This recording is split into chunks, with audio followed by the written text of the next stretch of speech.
Rain fretted the city in diagonal lines, washing neon into the gutters and turning the morning sidewalk into a ribbon of mirrors. He stood beneath the awning of the corner cafe he owned, and no one recognized him. That was the point. A gray baseball cap, a thrift store jacket, stubble left intentionally uneven. The man who could break a neighborhood with a phone call and rebuild it with a handshake walked in like he had nothing to do with the sign over the door, Cento & Co. Lorenzo Moretti had crafted this chain like he crafted power, quietly, relentlessly, with a network of loyalists and suppliers who owed him favors he never collected too loudly. The cafes were the clean face of a dirty empire. Profit met polish, and polish kept questions away. But numbers had been wrong for weeks. A register short here, a delivery skim there, whispers of a manager who feared no audit. He should have sent a lieutenant. Instead, he came himself, because the rot he feared wasn't about money. It was about the parts of him he couldn't bear to find hollow. The bell over the door gave a cheerful ping that felt unearned for a morning like this. He paused just inside, letting the smell of espresso and cinnamon sit with him. The place looked as his architects promised. Subway tile, warm wood, brass accents that would soften with fingerprints. Near the window, a kid read a comic book. An old couple shared a muffin like a secret. His cafe worked. It lived. He stepped to the back of the line, kept his head low, listened. The manager, slick hair, tight tie, a jaw that worked when he wasn't chewing anything, barked softly at a barista for stacking cups too high. The kid apologized, even though it didn't look wrong. Weak spine in the boss, strong spine in the kid. He filed both away. Then he heard her. "Morning," she said to the woman ahead of him, and the word landed like warm bread on a cold plate. Not bright, not fake. True. She must have been late 20s, maybe 30. Dark hair gathered in a practical knot with a few rebellious strands escaping near her cheekbones. Eyes the color of strong tea. No diamonds, no drama, but a quiet coherence. Like everything about her had agreed, at least for today, to be gentle. He didn't look at her long. That was dangerous. He kept his face aimed at a chalkboard where someone had drawn a crooked coffee bean with a crown. The line moved, shoes squeaked, someone laughed. The manager muttered again. "Next," she said, and when he lifted his eyes he found her steady, unafraid. There was a smear of flour on her apron, and he had the absurd thought that if he touched it, it would mark him too. "What can I get you?" "Large Americano. Black." He made his voice smaller than it was. "Street corner, not corner office." She rang it up. "Name?" "Enzo," he said, close enough to the truth to catch if flung back at him. Her mouth tilted. A pen hesitated over the lid. She didn't write it. "I'll remember." He paid cash because paper didn't gossip like cards did. While he waited, the cafe continued its low-grade theater. A printer sneezed tickets. Milk hissed. A baby yelped. Was soothed. He let the room talk to him in all its small ways. Drafts, cues, angles the cameras missed, the slow blink of the cleaning light on the espresso machine that meant whoever closed last night had done it right. She returned with his drink and set it down like it mattered. That detail, the way she placed the lid so the sipper faced him, the way she gave people the dignity of a precise gesture, made something shift a fraction of an inch inside his ribs. He nodded, ready to step away, ready to be no one. But she glanced toward the door where the rain had thickened, then toward the tables where strangers hid from their mornings, and she offered him 4 words that touched a place Prophet never reached. "You are safe here." He didn't blink, didn't breathe. The manager scolded someone. The baby resumed his yelping. A siren found the street and slid away. Inside, everything stayed still. "What?" he asked, not because he hadn't heard, but because he had. "Your jacket's soaked," she said, and now she smiled, apologetic for her own boldness. "Storm's supposed to get worse. Sit as long as you need. You are safe here." He nodded like it meant nothing, said, "Thanks," like it meant everything, took the corner table where he could watch without being watched. The coffee steamed, the glass fogged. The city pressed its forehead to the window and peered in. Her name, he learned over the next 10 minutes, was Maya. It was spoken by regulars with an ease that told him she'd been blessing this room for a long time. She remembered a delivery driver's kid's birthday. She set 2 napkins when a woman with shaking hands spilled sugar. She cut a blueberry muffin in half and wrapped the bigger piece like she'd made a tactical decision for kindness. When the rush thinned, the manager did what weak men do when goodness threatens them. He tried to grind it down. 3 comps yesterday, he said, waving a printout. We are a cafe, Maya, not a shelter. Her eyes didn't flinch. The scanner misread the loyalty app twice. The third was a kid whose card didn't pass. It was $3. 3 turns into 30 turns into a policy, he said, satisfaction curling his lip. And policy comes from me. Lorenzo didn't move. Yet a storm began behind his stillness. Policy came from him, in truth. But sometimes policy came from a woman deciding a stranger should have a soft place to put down a heavy morning. He sipped coffee that wasn't as bitter as he expected. He watched the man who thought he ran the room tap a pen against his teeth. He watched the woman who actually ran its soul refill a water for a man who hadn't asked. You are safe here. He had built empires and burnished facades, but he had never built that. Outside, the rain escalated to theater. Inside, the bell pinged again. 2 men in dark coats ignored the line, walked to the register, and leaned in like they owned air. Their eyes were the wrong kind of alert. The manager tried on his authority and found it didn't fit. Maya stepped in. She didn't raise her voice. It simply carried. Gentlemen, the line starts at the door. The taller one smirked. We're not here for coffee. Then you'll want to get some outside, she said, because inside is for coffee. The short one's gaze flicked around the room, inventorying cameras and exits, and landed on Lorenzo's corner. Not long, long enough. Lorenzo shifted his cap down a breath. The men shared a look. The taller one tapped the counter twice and left the way men leave when patience is a commodity they're saving for later. The bell pinged. The rain shoved the door back toward its frame. For the first time that morning, Lorenzo let a fact step into the light fully dressed. Either trouble had begun to orbit this address, or he had brought it with him. Maybe both. Either way, he had work to do. He waited until his cup was empty and his pulse wasn't. Then he stood. The manager watched him go like he wanted to tell a stranger where to put his lid. Maya looked up from tying a child's scarf tighter and met Lorenzo's eyes across the room. There was no flirt in it. There was something steadier and absurdly more dangerous to a man like him. Trust delivered cheaply, like a sugar packet you didn't realize you needed until it was in your hand. He left without giving it back. The rain swallowed him. The city closed around his shoulders. He didn't notice the cold until his phone buzzed and brought the rest of his world with it. Update, said Nico, his oldest friend, his quietest blade. 2 suits came by, Lorenzo said. I know. We saw them go in. They're not ours.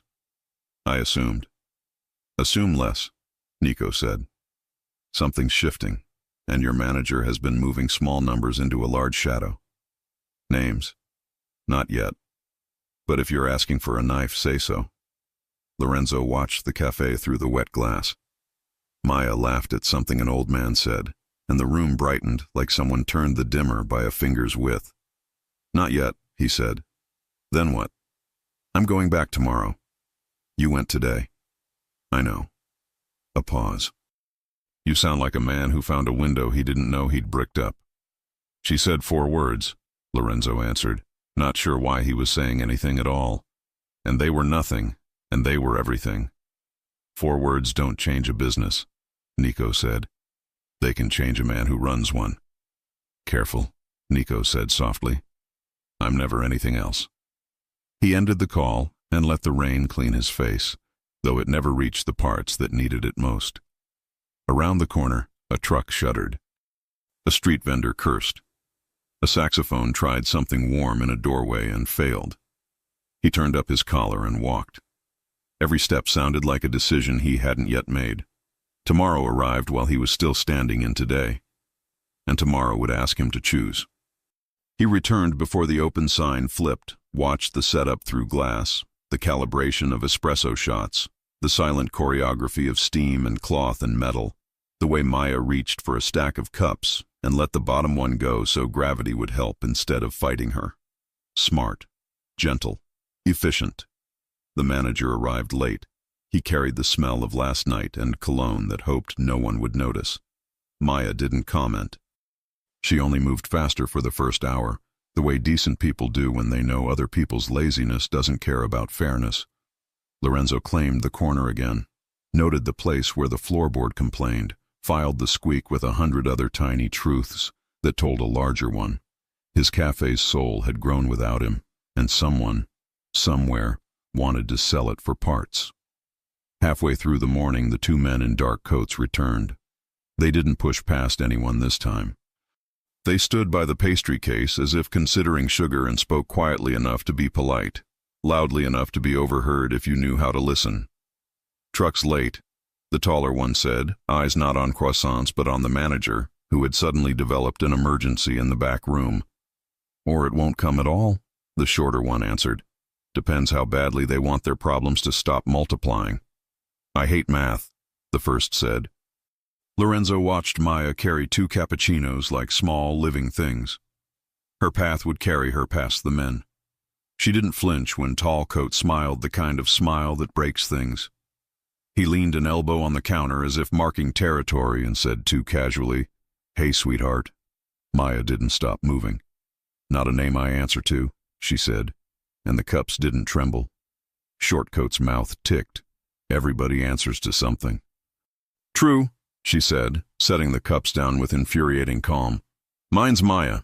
If you want service, use it. If you want trouble, the door's still open." The line behind them went quiet in that particular way public spaces do when witnesses consider their roles. Lorenzo's hand rested flat on the table. He didn't stand. Not yet. He measured the distance to the men, to Maya, to the kid at the register, and the mother with a stroller. He measured the camera's angle. He measured how much of himself he could afford to spend in this room without bankrupting his anonymity. The men didn't push. Not today. The taller one sighed as if bored of his own menace. "We'll be back for the math," he said, and left a business card on the counter that was only blank on one side. The other side showed a phone number that changed weekly, and a name that would not be the one his mother gave him. Maya slid the card into the tip jar without looking at it, a small act of desecration that pleased Lorenzo more than it should have. Then she returned to the work of keeping a room human.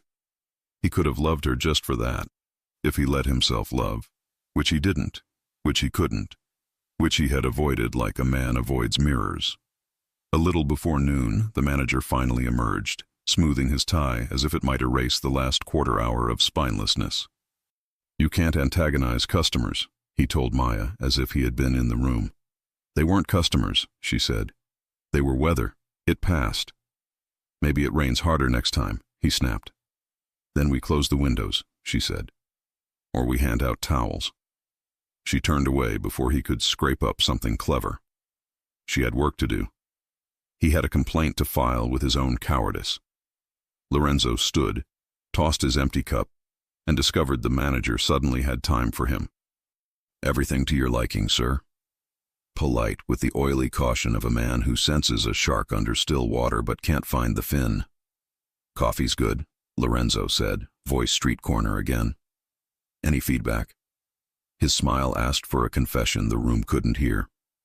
"Only this," Lorenzo said, nodding at the tip jar where the card slept under singles and coins. "Trash comes in all shapes." The manager's smile died a little. "We'll be fine," he said, which is what people say when they won't. "Will you?" Lorenzo asked. The man's jaw tried to be brave. "We have procedures." "Those save lives," Lorenzo said. "Until they don't." He left before he stayed. Outside, Nico's car rolled to the curb like a shadow deciding to take a shape. Lorenzo slid in. Nico didn't bother with hello. "Your manager's name is Colin Voss," he said. "Came from a competitor 2 years ago with references that were enthusiastic." "Bought," Lorenzo said. "Probably. He's been rounding the wrong way on delivery invoices. Tiny numbers, but tiny numbers relay messages to people who speak their language. The men? Not ours. Not cops. Outsourcing muscle. Someone wants a foothold. In my house, Lorenzo said mildly. Front porch for now. Nico handed him a thin file. Maya Hart, local girl, grew up 3 blocks from here. Father died when she was 19. 2 part-time jobs for years. This is her steady one. Paid up on rent, late on electricity twice, paid the arrears with overtime. Hospital bill from last fall, stitches on her left wrist. Kitchen accident, took an extra shift the next day. Lorenzo traced the line of print with his eyes and willed his face to stay impassive, though inside something soft rose like bread. Family? Her mother lives upstate. Arthritis. A younger brother, Evan, college dropout, trying to unfail the future. He's been in rooms with the wrong people but keeps walking back out. That's luck or someone watching him.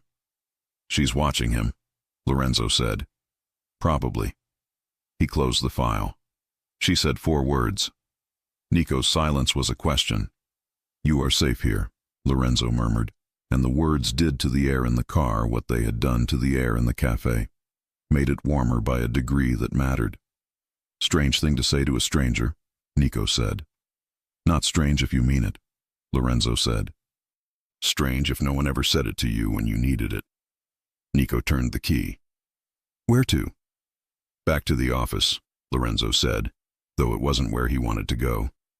And call legal, quietly. I want our employment policy clarified. Managers have discretion to comp within reason. Make kindness a line item we can measure. You want to change policy because a stranger handed you a sentence? I want to put into writing what I should have put into my bones, Lorenzo said. Before someone like Voss breaks it. Careful, Nico said again, and Lorenzo almost smiled because it was their oldest game. Nico said careful, and Lorenzo pretended he still remembered how. That night he read reports he didn't want and pushed aside a glass he didn't need. The city laid its lights out like a map he had memorized too well. He closed his eyes and saw only a chalkboard crown and a woman telling a room it was safe because she had decided to make it so. Around midnight his phone lit. Unknown number. He almost ignored it. Almost. Enzo, he said, using the name that fit this part of him, the part with fewer angles. A voice he recognized from the cafe. Young, earnest, careful not to sound scared, tried to be brave. Sorry to bother you. You always sit in the corner in the mornings. I got your number from a friend who knows a friend. My name's Tom. I'm a barista at Cento. He let his tone stay neutral. Everything okay, Tom? It will be, Tom said, which is what people say when it isn't. Maya's closing with Colin tonight. Those guys came back at 9. I took my break at the wrong time. I heard Colin say he could make inventory problems disappear if he had a personal errand covered.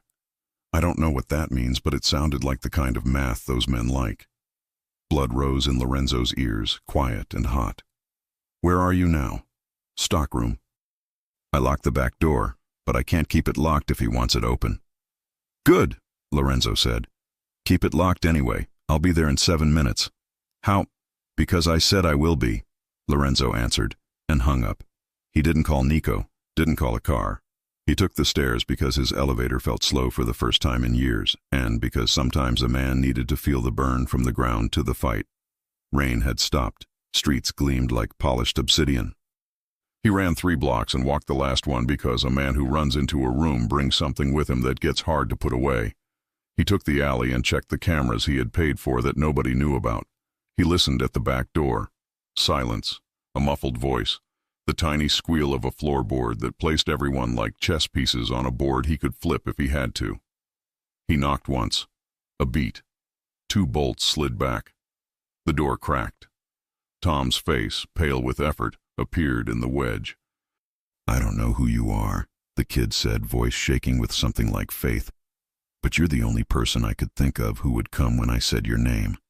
I'm everyone you don't want to meet, and the only one you want right now, Lorenzo whispered. Where is she? Front, the kid said. Colin's office door's half open. He told her she had to cover someone's debt because she'd been too generous this month. The words made Lorenzo's vision lens tighter. Stay here, he said.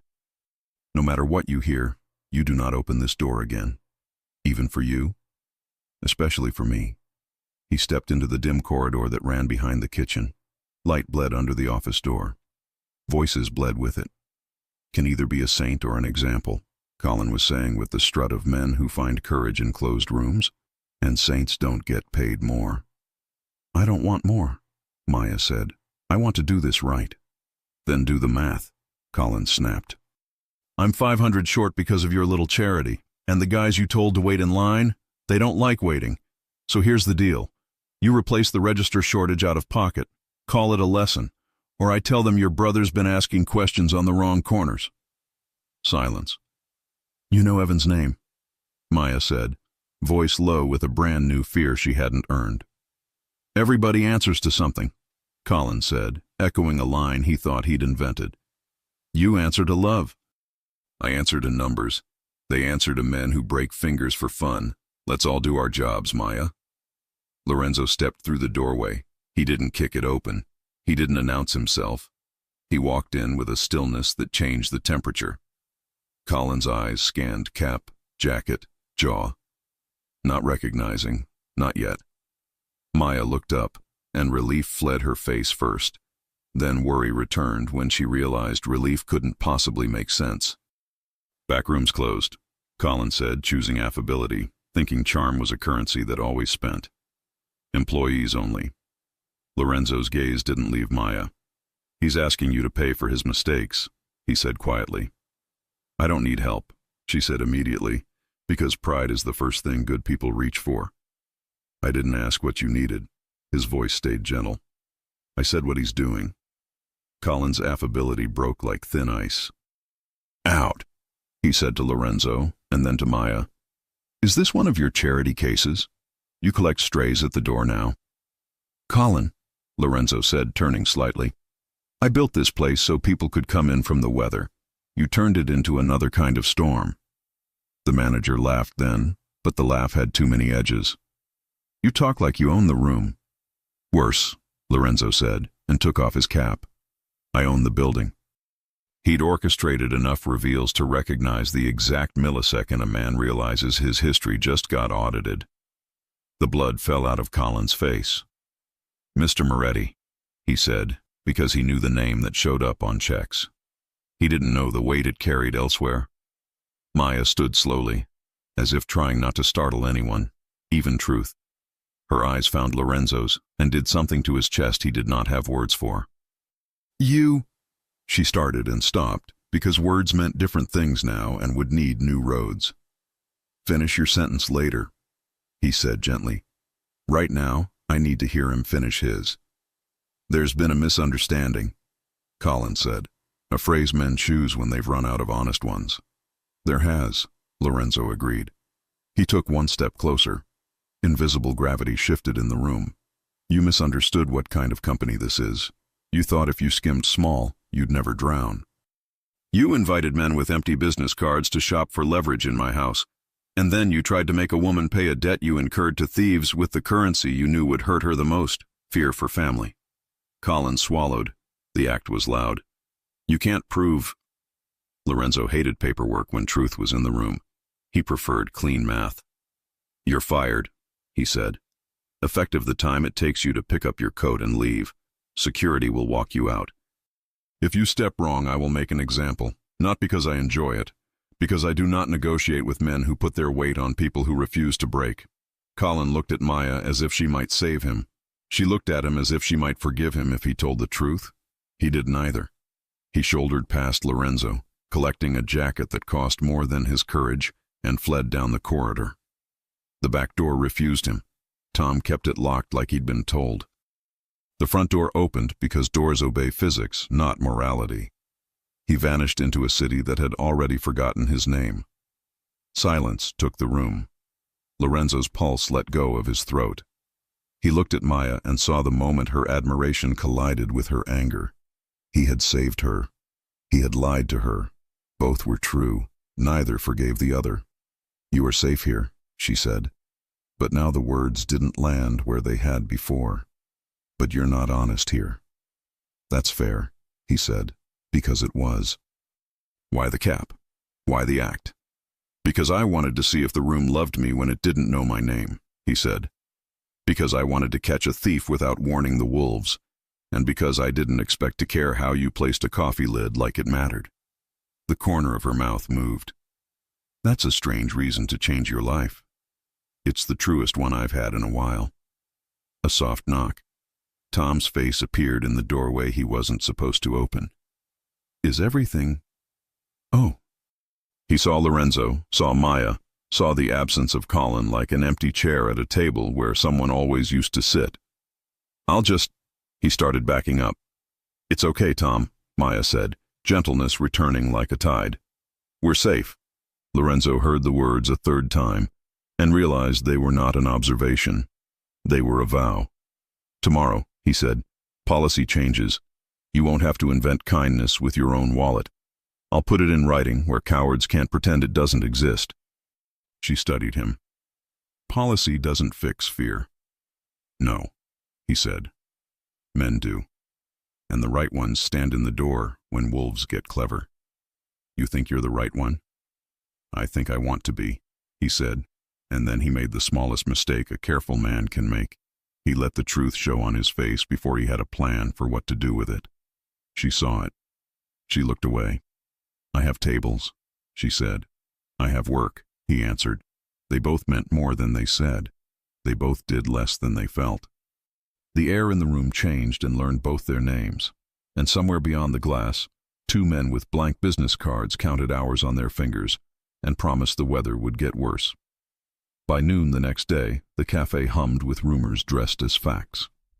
Colin resigned to pursue other opportunities. Colin transferred to a flagship store uptown. Colin was kidnapped by a disgruntled oat milk supplier.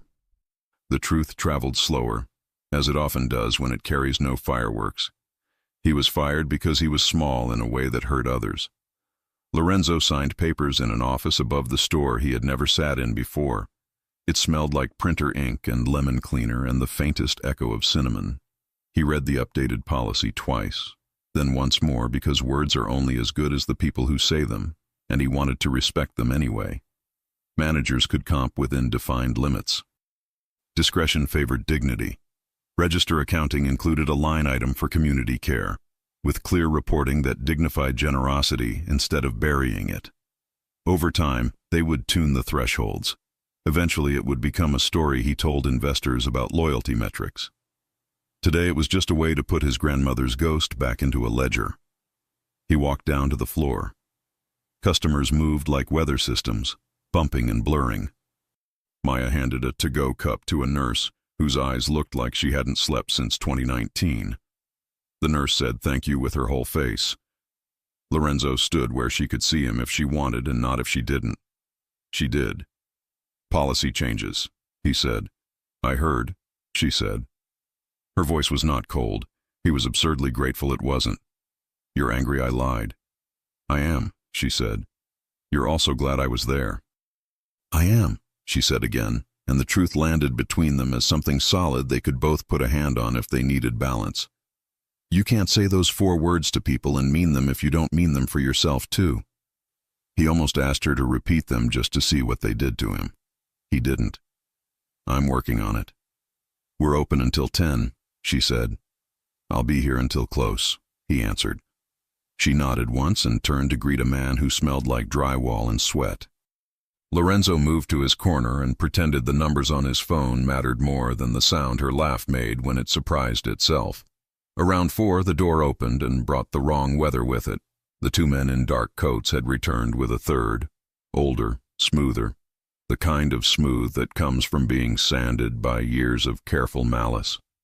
He did not push to the front. He folded into line as if politeness were a disguise he wore well. When he reached the register, he ordered tea. Chamomile, he said like an inside joke. Maya's eyes didn't narrow, but they became more awake. We have a blend, she said. It's calming. That would be a first, he said pleasantly and stepped aside. He let the line move. He let the room breathe. Then he took his tea and wandered to Lorenzo's table as if chance had ideas. Business must be good, the man said, regarding the room like it was a crossword puzzle that refused to be solved. Community places always do well before winter. People like to be inside. Lorenzo didn't look up from his phone. Depends on who's trying to come in. Wolves are charming when they're dry, the man mused. Less so when the rains soaked their patience. Lorenzo swiped to a blank screen. You from the Wolf Union? The man smiled. I represent interests that appreciate order. I represent interests that appreciate peace. Peace is order enforced by whoever has better poets, the man said, and sipped his tea. We can skip the metaphors. We have a little business with your former manager. He owes money to people who did him a favor and now require their interest paid. He tells us he was encouraged to be creative with his books. Imagine our surprise when we discovered your policy changes cut off his creativity entirely.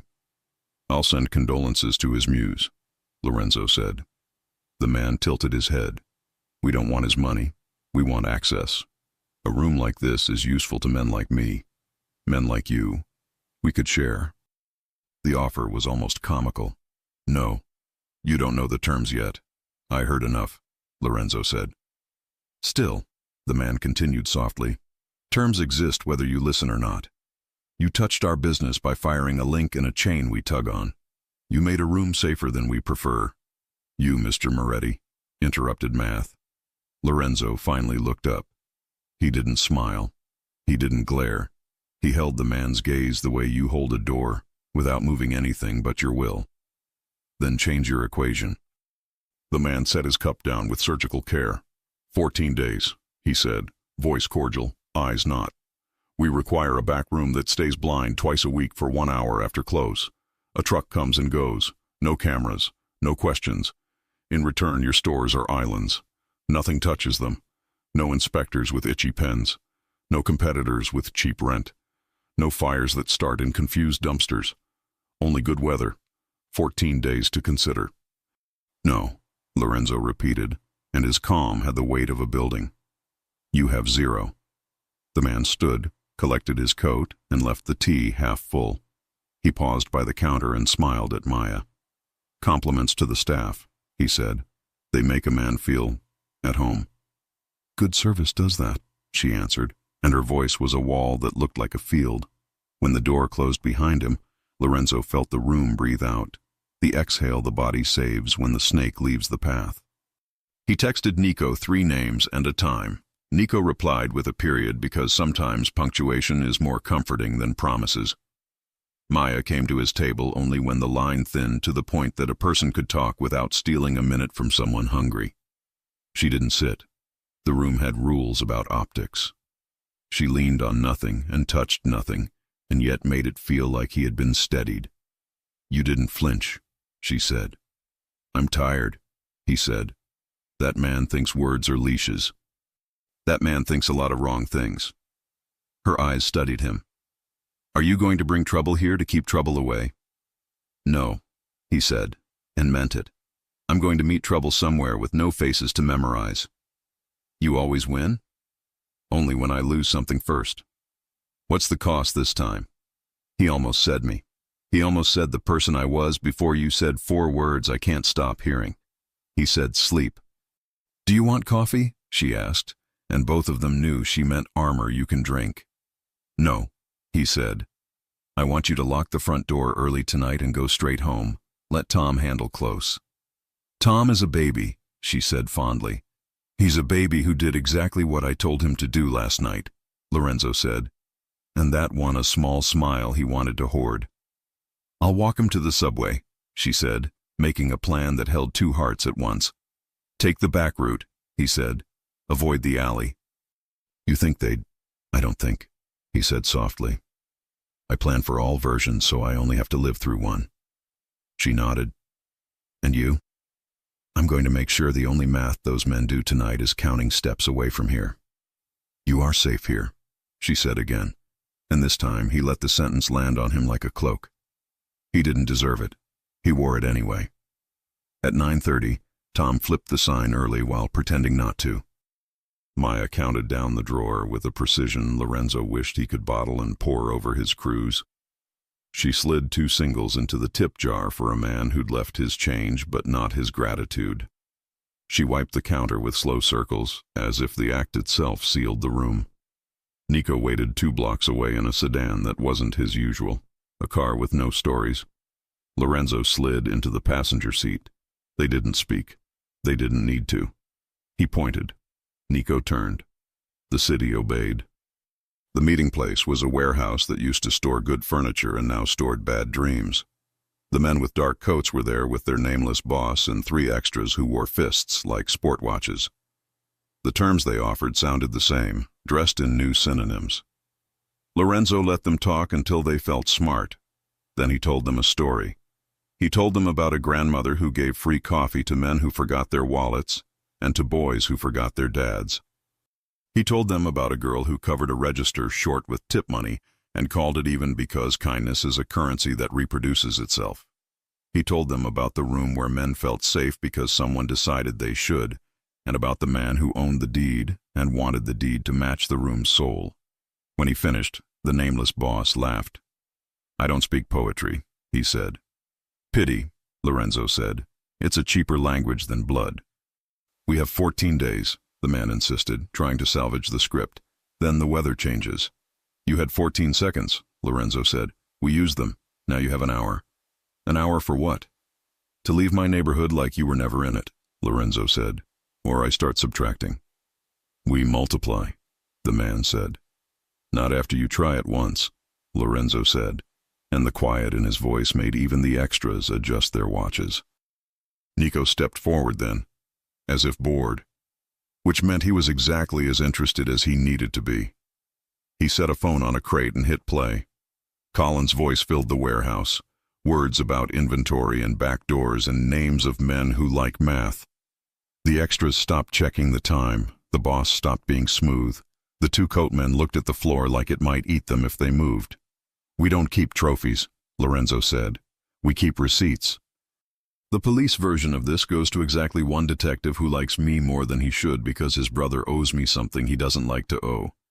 The other version goes to men who don't mind doing your brand of math, only backwards. Which ending do you prefer? The nameless man measured him, habit meeting a force it didn't know where to apply.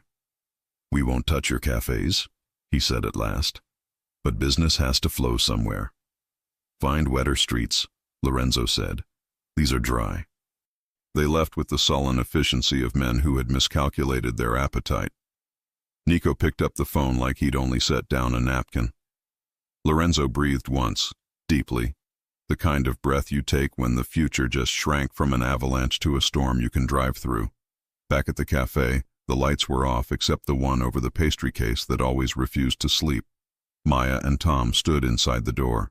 When Lorenzo reached it, she unlocked it like a ritual. "You're late," she said. "You're safe," he answered. Tom cleared his throat. "I'll, finish mop." "You'll go home," Maya said. "Text me when you're on the train." Tom looked between them as if realizing stories come in chapters, and he was not supposed to read this one yet. "Thanks, mister." He caught himself. "Enzo." Lorenzo watched him go because it felt like watching a decision walk safely down the street. When he turned back, Maya had her hands shoved into her apron pockets like she needed somewhere to put the parts of her that shook. "You didn't have to do that," she said. "I wanted to." "That's not the same as needing to." "I know," he said, and surprised himself by wanting to say more. "I used to think needing made a man weak. Then you said 4 words, and now I'm not sure." She laughed softly, a sound he was starting to measure days by. "Which ones?" He didn't say them. He didn't need to. She knew.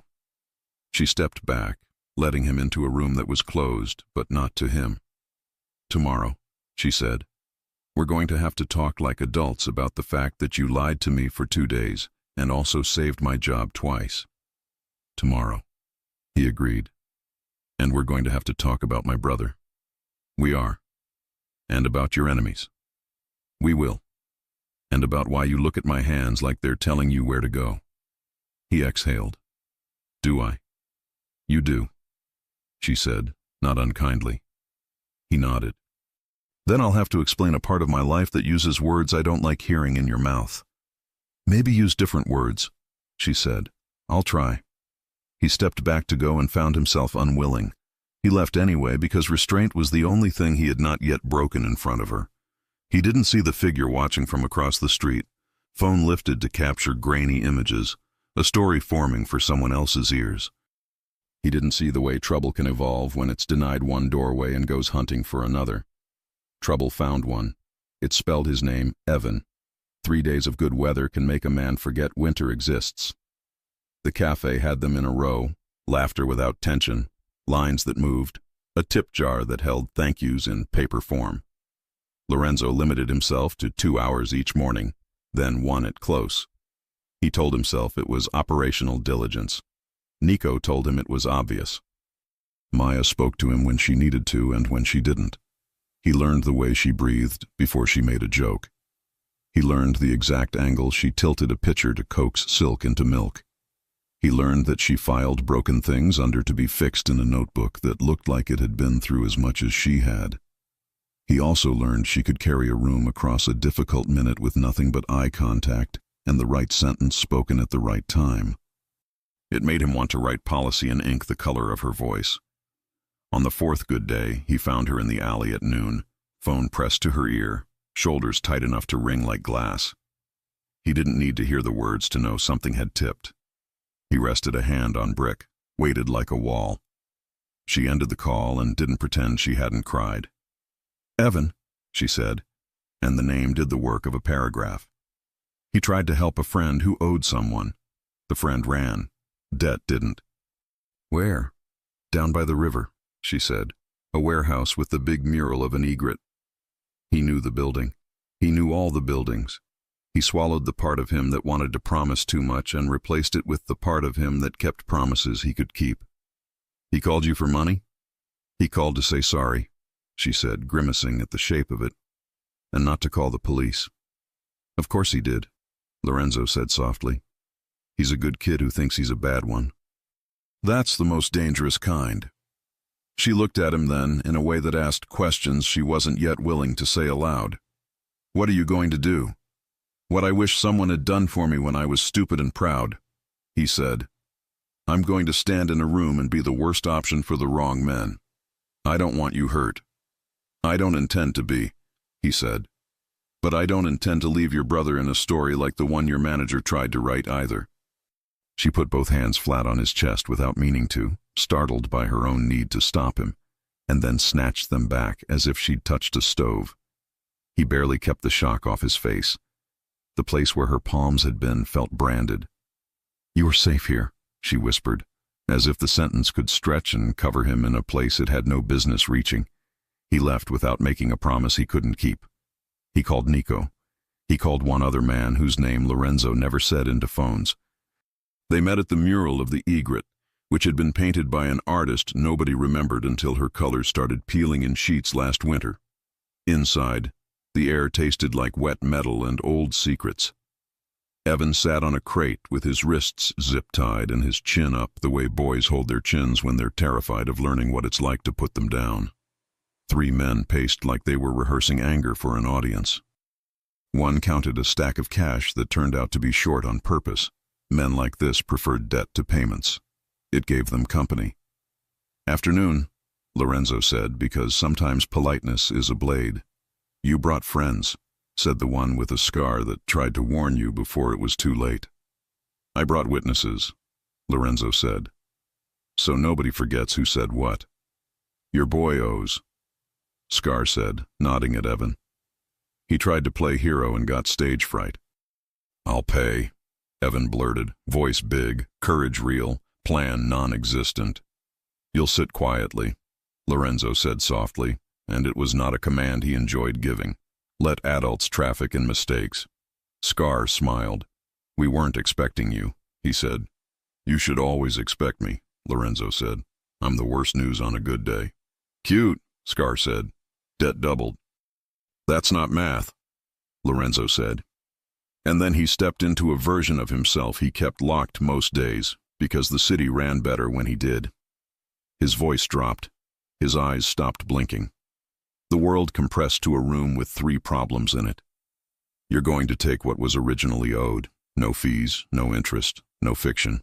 And then you're going to tell me who told you Evan's name. Scar's gaze flicked, a man whose eyes had betrayed him before. The flick went toward the side office, a space with a cheap desk and an expensive camera, a recording setup, a memory machine. Lorenzo didn't look. Nico did, as if bored.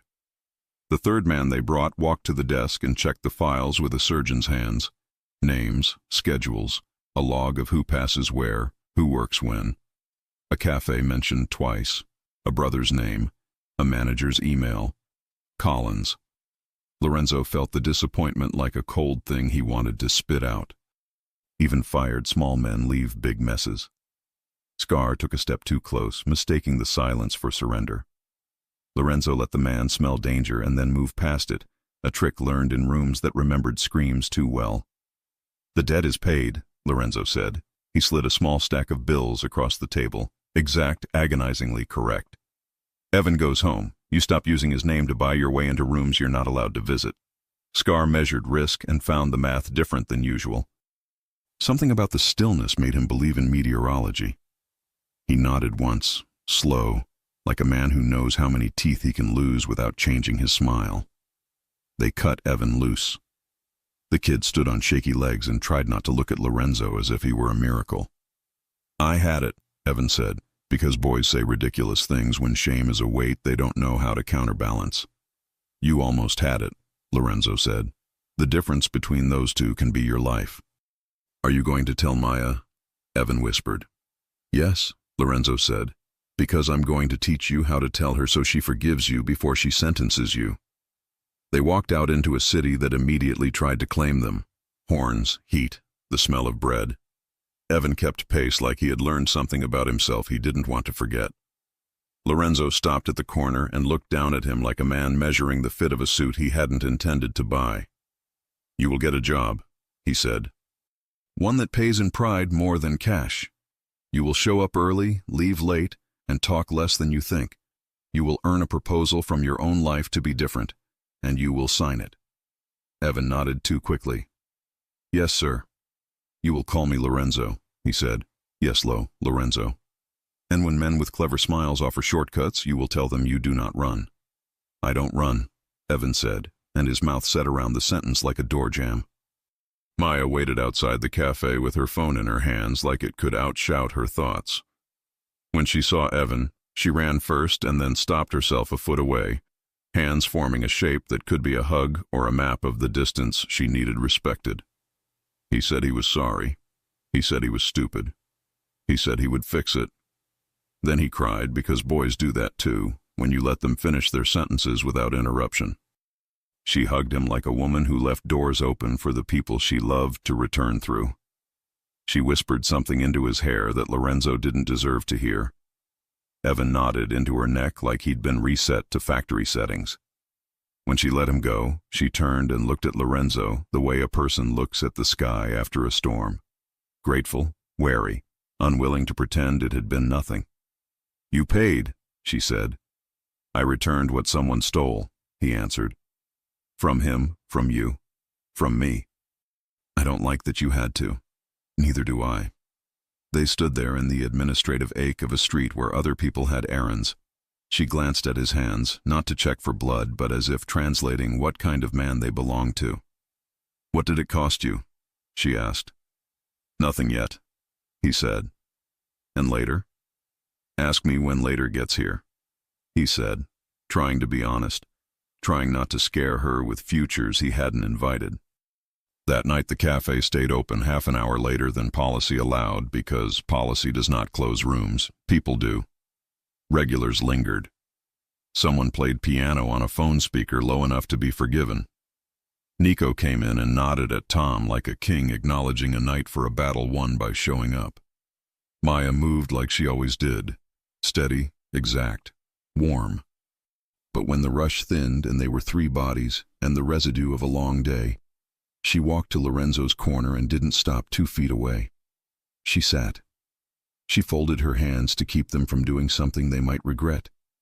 You saved my brother, she said. You keep saving things I love. He swallowed. I'm saving my own reflection, he said, because a man sometimes tells a truth he doesn't intend to, when he's near the person who started it. Her eyes softened. Is that why you looked like a stranger when you walked in the first day? Because you were one to yourself? Yes, he said, not blinking. Then we're the same, she whispered. I've been working here for 4 years, and tonight is the first night I'm not sure if the room made me or I made the room. You made it, he said. The room only cooperated. Say it again, she murmured, eyes closing as if memorizing. You made it, he repeated, and his voice made a promise his body would spend the rest of the week trying not to cash too early. Tom coughed somewhere. Nico found it interesting to examine a napkin dispenser. The city outside practiced being snow by throwing wind at the glass. The bell over the door moved once, thoughtfully.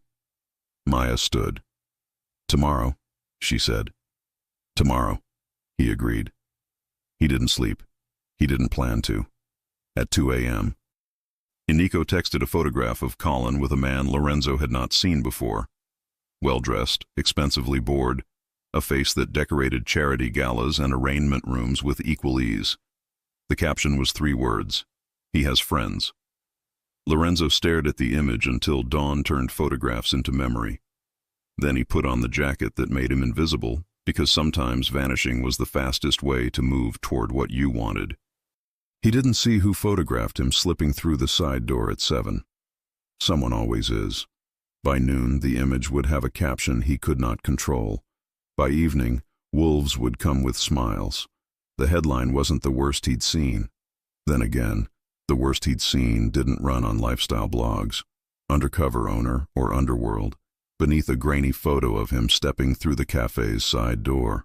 The article didn't say Mafia. It said whispers, sources, rumors. It implied. It performed innocence while staging a murder. Tom found it on his break and turned his phone toward Maya as if presenting a snake to a saint.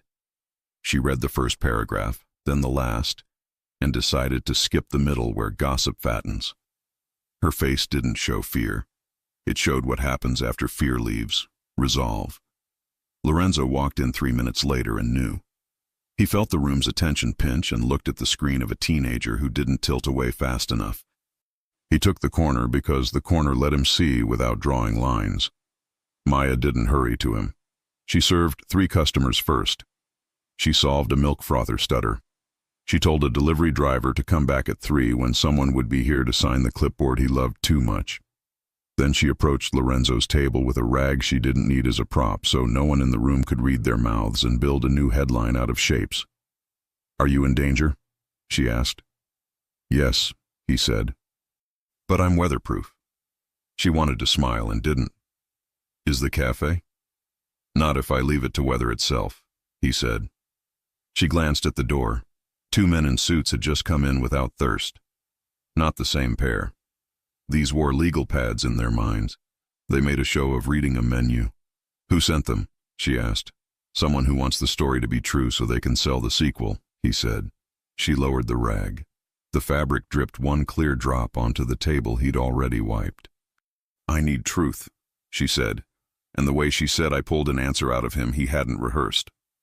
I run an empire that doesn't survive entirely on cinnamon and smiles, he said. And I'm halting parts of it because you looked at me and I remembered my grandmother pouring coffee into a cup that held a man together for a morning. It was not a legal answer. It was worse. It was honest. She took it in, let it sit, and then nodded as if accepting a price posted where she could see it. Then we do this out loud, she said. Not hiding in corners, not lying to children. That will cost too, he said. I work for tips, she said. I know how to make small money mean, and I know how to look a man in the face when he wants me to flinch. He almost laughed for the first time that day. You are safe here, he said to her, and it was the first time he'd said it back, the sentence heavy and right in his mouth. She heard what it cost him and didn't make it cheaper by pretending she hadn't.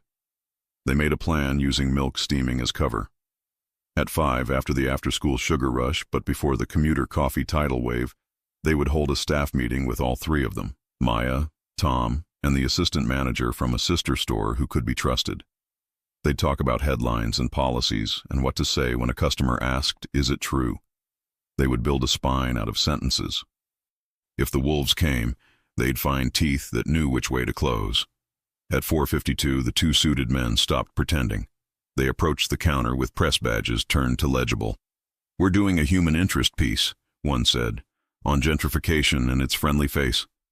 "Sounds cute," Maya said, and handed them a printed statement Lorenzo had written while she made 3 macchiati without looking down. It said, "Our cafe is for neighbors. Our policy is compassion. Our owner believes rooms like this keep cities alive." It said nothing else. It didn't need to. The men wanted more. She gave them the menu. They left with tea they didn't drink and quotes they didn't want. The article that appeared later was shorter than the photograph. That was the only victory they needed from that skirmish. The real war arrived at 7 when the door opened and brought with it the man from the warehouse with the expensive boredom. He wasn't alone. He had a boy with him whose face was too young to carry that much witness. The boy stared at Lorenzo like you stare at a comet. Bright, dangerous, a thing you retell. It took Lorenzo 1 heartbeat to recognize him. The son of a councilman. The son of a man who could change zoning laws with a text message. The son of a man who would prefer the word donation in a headline to bribe. "Evening," the nameless boss said, and this time his smile was a scalpel. "We're neighbors tonight." "Buy something," Maya said before the room could get stupid from the presence of theater. "Or step aside so the line can live." The boy blinked, surprised anyone spoke to his father's friend like that. The man chuckled. "2 hot chocolates," he said. "Extra whipped cream." Maya made them with the same care she gave a nurse's Americano. She slid them across like nothing in the world was wrong, and maybe in that second, nothing was. "What is this?" Lorenzo asked, nodding slightly at the boy. "Insurance," the man said. "Cameras like a young face. So do juries. You brought a child into a room where your mouth intends to spill poison," Lorenzo said, too softly for the boy, perfectly for the man. The man didn't bother with pretend. "Your photograph made ripples," he said. "I'm here to make waves. In 48 hours, an inspector will visit 3 of your cafes. Sanitation will find issues. Occupancy will be questioned. Citations will be written. Blogs will have new photographs." Or, Lorenzo said, bored on purpose. "Or you adjust your policy," the man said, admiration in his voice, as if they were bartering over rugs. "You keep kindness for customers and give me an hour after close once a week in a back room that no longer exists on paper." "No," Maya said, and the man finally looked at her like he had noticed the person who could pull a building down with 4 words. "You don't get a vote," he said. "I'm the only vote that matters," she said. "Because I decide what this room means. He owns the deed, I own the air." The boy watched this exchange with open curiosity that might save him one day if he remembered who told the truth and who just liked the shape of his own sentences. Lorenzo stood then, not fast, not slow, just enough to change what gravity was doing. "I'll say this once," he said, "and then I'm going to say something else and you'll remember it longer." The once. There's no room, there's no hour, there's no back door for you to claim. That was yesterday's math. Today is new. "And the thing I'll remember?" the man asked, amused. "Get out," Lorenzo said, and the room responded to the verb the way a body responds to a name it hasn't heard since childhood. Everyone stood a little taller. The man's smile thinned. The boy's hot chocolate trembled. "You don't own the street," the man said. "I own my house," Lorenzo said, "and I choose my weather." The man left, not hurried, insult intact but usefulness undiminished. The boy glanced back, eyes finding Maya like a person looking for a better map. She winked. He smiled into his cup and chose just then who he wanted to be in 20 years. The inspector came anyway the next day, and he came with a camera crew that pretended it was just passing by. He found nothing that wouldn't shame him in an honest court. He left with a receipt that said as much and a crumpled napkin with the name of a lawyer he should hire if he ever wanted to sleep well again. Courtesy of Nico. At closing, with adrenaline drawing thin, Maya sat at Lorenzo's table again and didn't pretend she had an excuse. "I don't want to be brave every day," she said. "You shouldn't have to be," he answered. "Then why am I?" Because you said 4 words that made a promise to strangers, he said. And promises are heavy. She touched her wrist absent-mindedly where the old stitches had been. I broke a glass last year, she said. Too tired to be careful. I bled a lot for something so small. That's what today felt like. He wanted to take her hand. He didn't. Do you regret making people feel safe? No, she said. I regret that it made me want something I don't know how to protect. What? She swallowed. Looked down. Looked up. Us. The room did a thing to his ribs he'd trained them not to do. He couldn't afford the luxury of pretending he hadn't heard. I lied to you, he said. You did, she said. And then you told the truth. I have enemies. So do I, she said, and the courage in her voice put a crown on an ordinary sentence. Mine are pettier, yours are louder, but we're both standing in the door. He breathed like a man surfacing. Tomorrow, he said, because rushing would ruin it. Come early, before open. Why? Because I have a story to tell you about a boy who thought safety was a room you buy with guns, and a grandmother who told him safety was a room you build with coffee. Will it have a happy ending? She asked, not teasing. It will if you keep saying 4 words when I forget how, he said. She stood. Then we already wrote the last page. He wanted to say her name like a prayer. Instead, he said, lock the door. She did. When the lights went out, a camera across the street caught exactly nothing, which is an image you can't sell, which was the point. But the nameless man didn't need a camera. He had memory. He had a watch he tapped when he wanted to hear time complain. He had a plan that involved a truck, a quiet block, and a rumor about gas lines that didn't have to be true to make firefighters nervous. And he had 14 hours to become an emergency. Lorenzo had 12 to stop him. Dawn came reluctant, like the city didn't trust it yet. Lorenzo arrived first and made bad espresso on purpose to remind himself why he paid people with better hands. He unlocked the door for Maya and didn't hide the way his chest found a rhythm when she stepped inside. She closed the door behind her and leaned back against it, as if choosing to be inside was itself an act. Maybe it was. Tell me the story, she said, going to the counter by muscle memory and setting up a station, as if the room would open itself if she didn't help. He told it as she worked. About a boy with fists too quick and a mind too sharp for the street he grew up on. About a grandmother who fed cops and thieves with the same spoon and believed redemption tasted like cinnamon. About a first cafe built on a corner. Nobody wanted that turned into 10 and then 20 and then this. The room where a woman made strangers into neighbors with a sentence the boy had never heard spoken to him and meant. He told it without confessing the parts that would scare her. She understood anyway. That was the danger with people like her. Understanding is their native language. When he finished, she turned off a grinder and let the hum fade. You can leave it, she said. The part that tries to own you. I'm trying, he said. But men like me don't retire. We either disappear or we become statues people put pigeons on. Then be a third thing, she said simply. Be a man who chooses doors for other people and stands by them while they walk through. He smiled, small, real. I don't know how to do that without breaking things. Maybe some things need breaking, she said. Not people, systems. He wanted to kiss her then. He didn't. He stepped closer and let the nearness be a sentence that ended without a period. The bell over the door remained silent. The city held its breath. He reached up and brushed a rebel curl back behind her ear, a touch so slight a camera wouldn't have caught it. Her eyes closed for the time it took the curl to learn obedience. When they opened, he saw a future he didn't dare inventory. The day tried to be ordinary. It failed. At noon, the block 2 streets over filled with fire trucks that had come to check a gas leak that didn't exist. The city redrew traffic. A vendor burned his sausages and blamed the wind. A mother cursed a tow truck and then apologized because her daughter watched. Chaos never needs a reason. It only needs a start. At 2, a white truck parked illegally in the alley and pretended to fix something while 3 men in cheap uniforms pretended to carry things. At 2:10, Nico texted, "They're rehearsing."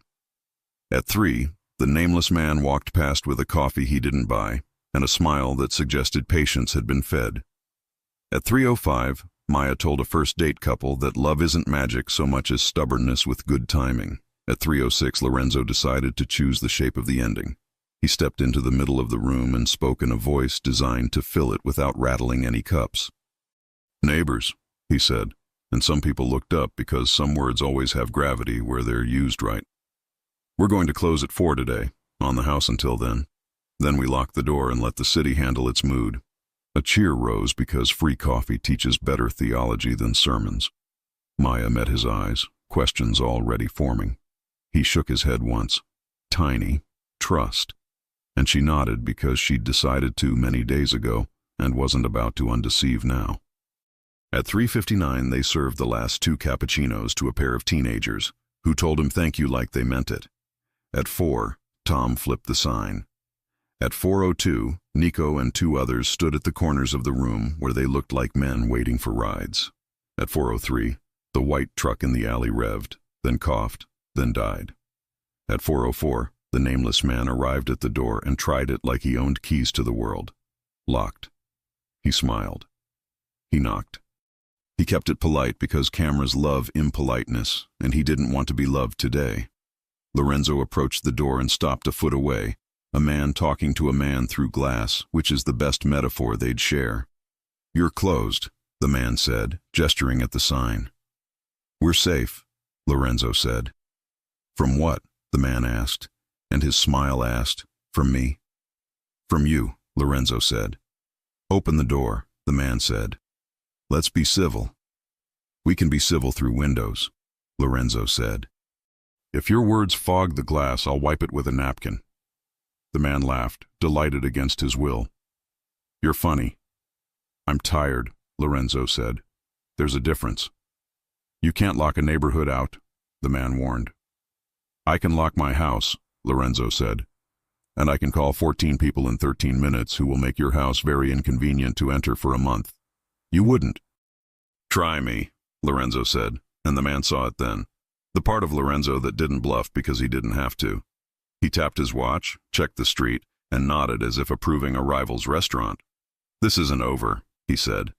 "No," Lorenzo agreed, and then he made a choice he would relive later when his pillow tried to turn into a metric. He opened the door. Gasps. Maya's eyes flared like a match.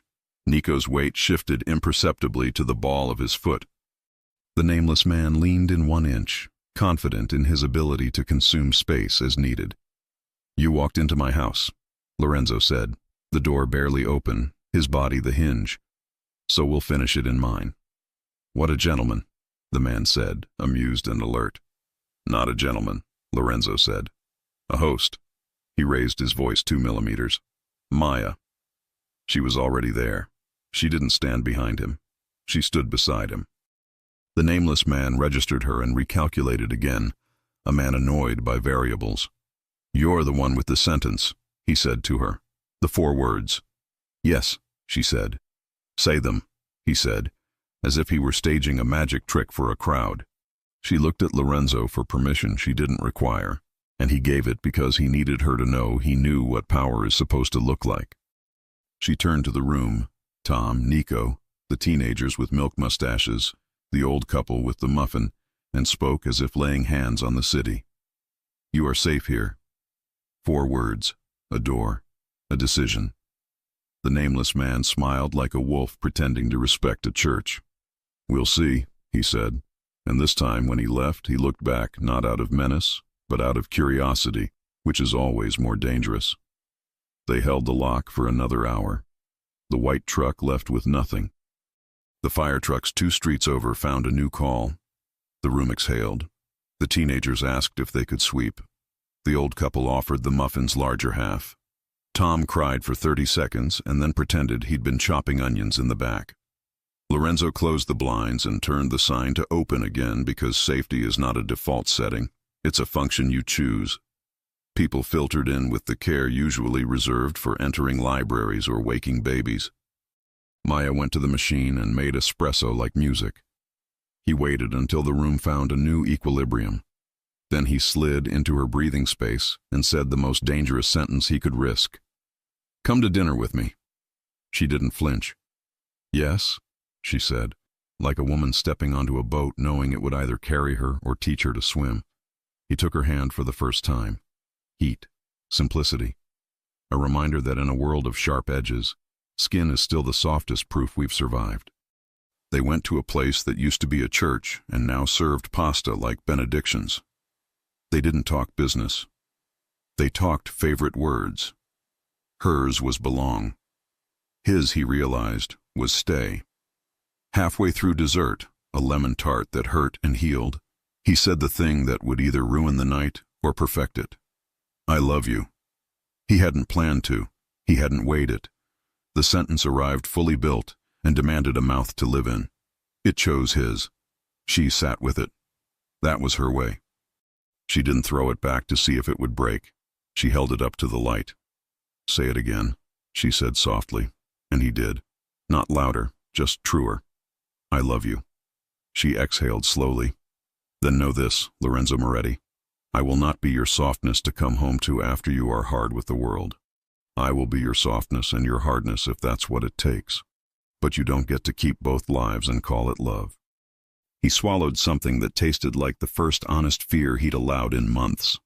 "I'm changing," he said. "I know," she said. "I'm watching. You're not finished." "I don't want to be finished," he said. "Not if finished looks like statues and pigeons." "Then keep choosing," she said.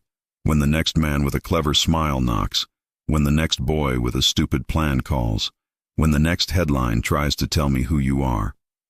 "How do I choose right?" he asked, and if he'd known how beautiful the question sounded, he might have been too proud to ask it. She smiled into her water glass. "Let it cost you sleep, not other people's safety." He paid in cash, as always. He walked her home. He didn't go in. He kissed her at the bottom of the stairs because he could not. It was not chaste. It was not devouring. It was the kind of kiss that writes new policy in a man's bones. When he stepped back, he was lighter and heavier at once. "You are safe here," she whispered against his mouth. And finally he understood the entire sentence. You, not your reputation, not your empire, are present, not past or potential, safe, more than unhurt, free. Here, with me, not anywhere else you break yourself for people who would never clean the pieces. He slept 3 hours and woke like a man who'd been forgiven and given a list of chores. He found the nameless man at a fundraiser everyone important attended when they wanted their names printed on sheets of paper people pretended to read. He stood beside him at the bar and ordered water just to annoy the bartender. He didn't look at him when he spoke. "I will never open my door for your math," he said.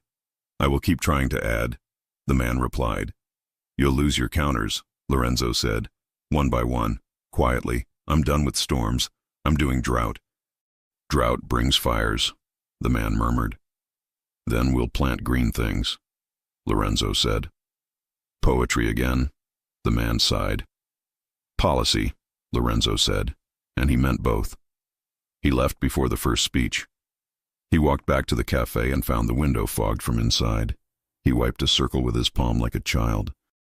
Maya's face appeared, surprised, then smiling, then opening the door like the sentence she'd been saying since the morning he walked in wearing rain on his shoulders and lies on his mouth. He stepped inside. The bell pinged. Tom waved. Nico pretended to scowl at a scone. The old couple were there, of course, splitting a muffin in history. Evan arrived with a resume in his hand and hope on his face. The room, as always, decided together how to be alive. Lorenzo moved behind the counter and took a place beside Maya. He was not good at steaming milk. He burned one pitcher and made Tom laugh. He read a ticket and wrote the name wrong and listened to the correct one like a lesson he wanted to ace next time. He said on the house twice for people whose mouths lied about how hard their day had been. He didn't look at the door for wolves. If they came, he had a woman who could name the room and a man beside the pastry case who could turn a problem into a memory. When the rush dipped, Maya nudged him with her shoulder. "You know," she said, "if you want to retire from statues and pigeons, I hear we're hiring managers with unusual qualifications." "What are the benefits?" he asked. "On-shift coffee," she said. And a woman who sees you. He swallowed the oldest ache and replaced it with the newest joy. I'll take it. On probation, she said lightly. Make it permanent, he said, and she looked at him like she might. At closing, they turned chairs upside down and left one table unset because Hope likes to imagine late customers. He walked her to the door. He didn't need to ask to kiss her. He read a room for a living, and this room said yes in 6 languages. Outside, the city agreed to be quiet for 1 whole minute. A miracle. He kissed her like a man who had run out of clever and found true. She kissed him back like a woman who built safety out of steam and sentences. When they parted, she touched the place on his cheek that insisted on dimpling when he let his face forget its job. Say something I can make a life on, she whispered. He didn't reach for poetry. He reached for policy. He reached for the 4 words that built a room and rebuilt a man. You are safe here. The bell behind them sounded. The sign still said, open, though it was not. He left it that way on purpose. Because some doors once named never truly close. If you enjoy stories like this, take a moment to subscribe to the channel. That's how I'll know you truly liked it. Even if you're watching on your TV, grab a second to join this family of fans who love emotional and heartfelt stories. Your support means everything, and it helps us bring you even more tales like this one.